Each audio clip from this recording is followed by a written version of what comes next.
As an apprentice, what is your biggest struggle? As an apprentice, what was my biggest struggle? For me, my biggest struggle was learning how to deal with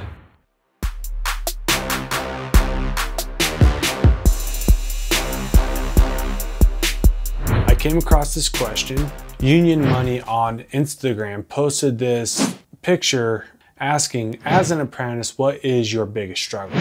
And I was cruising through the comments to see what people had to say, because as some of you know, or most of you may not know, is I went through a IBEW Union Lineman apprenticeship. I thought this topic was very relatable to not only my life, but a good conversation to have and ask yourself and kind of see what other people have to say about their struggles as an apprentice. I wanted to kind of briefly talk about, as an apprentice, what was my biggest struggle? For me, my biggest struggle was learning how to deal with different personalities.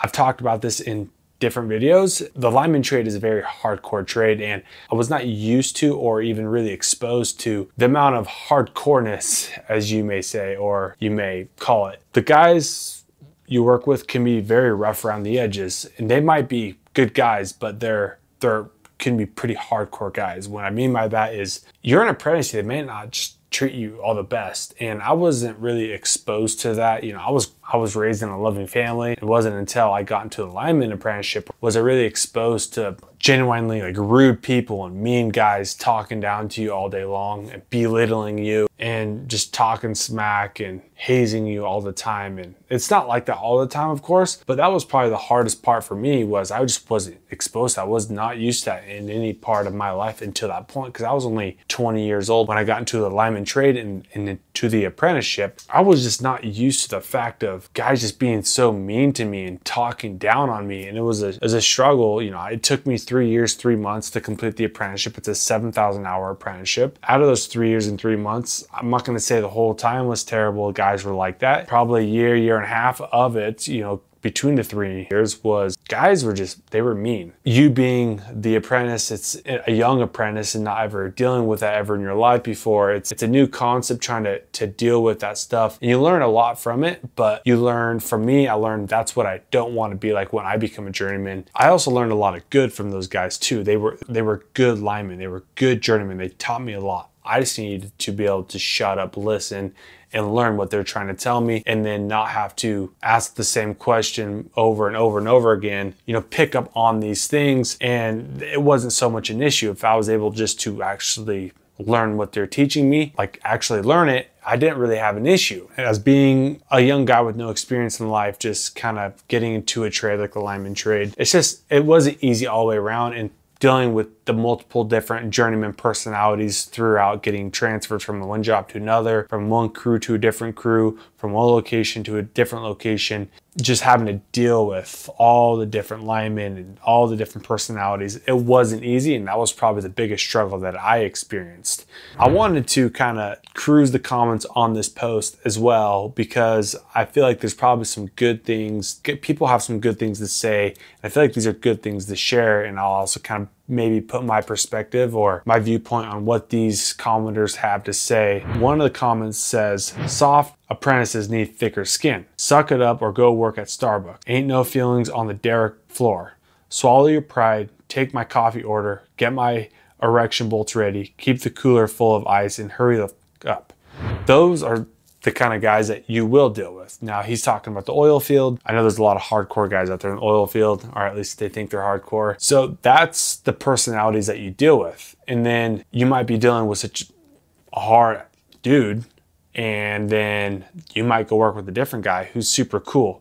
So you're kind of always on your toes, and dealing with the different personalities is a definite struggle. This guy comments, buying all the journeyman lunch. I bought a lot of lunch when I was an apprentice. That's, I feel like, just part of the trade as an apprentice. That's what I did. That's what I was supposed to do. And now, not all the time. I had linemen and foremen that bought me lunch too. It kind of goes either way, you know. Read the room. Sometimes as an apprentice, they wouldn't have to ask. I'd just be like, I want to buy them lunch because they're actually good journeymen. They taught me a lot. Like, that's just kind of like my part of being like, hey, thank you guys. Here, let me buy you guys lunch. That was just kind of part of it. And now I've also worked with guys who are like, no, you're the apprentice, so you're buying lunch. Well, okay, I'm buying lunch. This guy comments, when foremen have higher expectations for apprentices than their journeyman buddies just because they go way back. Like, why am I supposed to hit a higher quota than somebody who is 10 plus years in the trade? Yeah, well, I mean, here's the thing. Like, when you're an apprentice, like, there are high expectations. It may suck, like, to have those high expectations from a journeyman standpoint. If I have a good apprentice, he's created those high expectations. So if you're an apprentice and there's high expectations for you to get a lot done, that's probably because you're probably a pretty good apprentice and you're efficient, you're safe, you're able to get work done. I think that's a positive thing. That's a good thing. As far as why they should get more done than the journeyman, I don't know. The journeyman might have been doing it for 10, 15, 20 years, however long. They put their time in, they're paid their dues. I'm not saying they're supposed to be lazy and not get work done, but you know, as the apprentice, it's kind of just the way it is. This guy comments, show up to work on time, don't catch a DUI, and refrain from impregnating your homegirls. If you can follow those 3 rules, you'll be solid. I promise. That's a very relatable comment. I remember when I first got into the lineman trade, I had a lineman tell me, he said, you can't be a journeyman until you have the 3 Ds. And I was like, the 3 Ds? What are the 3 Ds? And he's like, drugs, divorce, and a DUI. And I was like, yo, I don't do drugs. I don't drink. So hopefully I don't get DUI. And I don't plan on getting a divorce at all. I don't believe in divorces at all. So can I still be a journeyman without having the 3 Ds? Well, here I am. I am a journeyman now, and I don't have any of the 3 Ds, luckily. I don't plan on having any of the 3 Ds. But that's just kind of the personality mentality that the guys you're working with have. You know, you can't be a journeyman until you have the 3 Ds, DUI, drugs, and divorce. Really? I mean, I think those are the 3 Ds you stay away from: drugs, alcohol, and a divorce. And you'll be fine, just as that guy commented. This guy says, as an apprentice, my biggest struggle was being smarter than everyone around me, but having to pretend I'm not. That may not be true. I have worked with very smart apprentices who they do keep their mouth shut because they know if they either back talk or pipe up and say like, no, that's not how it's done, this is how it's done, and they may be right, the journeyman will just shut them down and be like, shut your mouth. And so that can be a struggle because there are some very, very, very smart apprentices out there that are like really good when it comes to more of the technical things. And there may or may not be questions kind of thrown around, and apprentices will just keep their mouth shut so they don't get yelled at, which is unfortunate. It's not like that everywhere you go, but that is the case in some places. This guy says, as an apprentice, my biggest struggle was dealing with alcoholic journeymen that hate their life.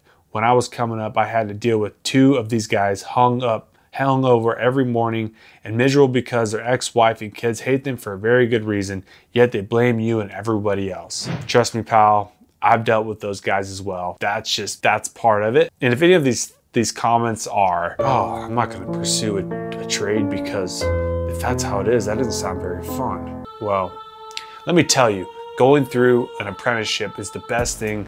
Not for only the learning aspect of it and the money, of course. It creates a lot of stuff and what to realize for yourself in the real world. You work with guys you're like, that's an example of who kind of guy I want to be with my kind of journeyman, or that's the kind of guy I want to be, don't want to be like. You learn the goods and the bads, and so you can take both of the sides of the coin and then kind of develop yourself the kind of journeyman that you want to be. So if you don't want to be that hungover, divorced guy, well, you don't have to be, and that's just reality. But I have dealt with those alcoholic journeymen before where they show up, they're hungover. That's just blue collar stuff. This person commented, if they don't tease you, they don't like you. That's very, very true. If you're an apprentice, they don't tease you. It's actually a pretty good indication that they may not like you. When journeymen are like, stop talking to you, that's when you need to be worried. From my 8-9 years of experience working in the trades, when you're journeyman, the journeyman stops talking to you, stops pitching crap to you, stops teasing you, is when you should be like, what am I doing wrong? Ask yourself, what are you doing wrong? Because if I like my apprentice, I'm gonna tease him. I'm gonna kind of give him a hard time. If I don't like him, he's annoying, maybe he's a terrible worker, learner, like I'm still gonna help him, I'm still gonna learn him, but I'm just gonna be very shallow with him. That's very common amongst most trades. This person commented, don't catch a drug habit, always be willing to learn. If work is steady in your area, don't be afraid to go learn a different aspect of your trade. Maybe try another company if need be. Try not to burn a bridge. You only get a few years to learn a lot, so be well-rounded. I agree with all that, except for you only get a few years to learn a lot, well-rounded. I mean, if you're an apprenticeship, I don't believe in that. Yes, an apprenticeship may take a few years, but most everyone will say the real learning starts when you become an apprentice or when you become a journeyman. My first 2, even 3 years as a journeyman, I learned more than my 3.5 years as an apprentice. Because now as a journeyman, you're responsible for other apprentices. Like, you're the journeyman, so you should know this stuff. So you have to know, you have to learn. If you don't know, you're asking questions. So you're forced to learn a lot more. As an apprentice, it's like, well, you're an apprentice. You don't know. Well, you don't know because you're an apprentice. As a journeyman, it's not so much like that. So you actually can learn a lot more as a journeyman than an apprentice. So you don't only get a few years to learn a lot. You have a lot of years to learn a lot. This guy comments, not knowing Spanish. I got you. Not knowing Spanish, that is a big struggle, especially working in a lot of areas in the South or wherever there's a lot of Spanish speaking people. You're not knowing Spanish can be rough. Trust me, I do know that one. But luckily right now, I have an apprentice who speaks very fluent Spanish, so I don't really have to worry about that one. I'll have a link in the description for this Instagram account. You guys can check it out and go read all the comments. There's so many comments on here. This is also a good way for you guys who are wanting to get started or are started or in apprenticeship and you guys are curious about things. Hit up either Blue Collar EDU's Instagram, the comment section on any Blue Collar social media page, and ask your questions in the comment section. Someone's going to reach out. Someone's going to say something to you in the comment section or even perhaps DM you. So this is a great place for you guys to learn. You don't have to say anything. Just come in here, read the comments. You guys can learn a lot. I'll close out with this one. Trying to do everything right, even though it's my first time doing a certain task, and if I don't, trying to not get my journeyman pissed at me. That's a rough one also. As a journeyman, that all comes down to the personality and mentality of the journeyman. I understand if it's your first time, it's up to me to teach you because I'm your journeyman. It's my responsibility to teach you. I always say the apprentice is only as good as the journeyman because the journeyman is supposed to be the teacher. So if it's your first time doing a task and if you're honest with me, hey, I've never done this before, it's my first time, okay, I'm going to take my time. I'm going to show you. I'm going to teach you. I personally don't get mad, but I know there are a majority of probably journeymen out there who are like, you don't know how to do this, or you stupid kid, like you ain't going to make it. That's unfortunately the way it is. Most places, that's kind of part of it. And find the nice journeyman or the cool journeyman, either in the area you're working, the job you're on. Maybe it's not your journeyman, but go find someone who's willing to help you. Maybe an upper step apprentice who is smarter and knows what's going on. Ask them, because they're usually, for the most part, they should be cool to try to help you. I always try to tell the low step apprentice, hey, if you have questions, ask the high step. If the high step doesn't know, come ask me, or come ask me. I don't care. The high step apprentice is usually smarter and has a little bit more knowledge. So ask him your question. He doesn't know, then please come ask me, and I'll try to help you where I can. If I don't know, I will ask other people who will know. Hopefully you guys can learn from this video. If you guys are watching this video and you are an apprentice, or you were an apprentice, you've completed an apprenticeship, what was your biggest struggle as an apprentice going through an apprenticeship? With that being said, Blue Collar EDU, I'm here to expose, teach, educate you about blue collar career opportunities and things that will help you getting started in a skilled trade. That being said, I'll catch you on the next one.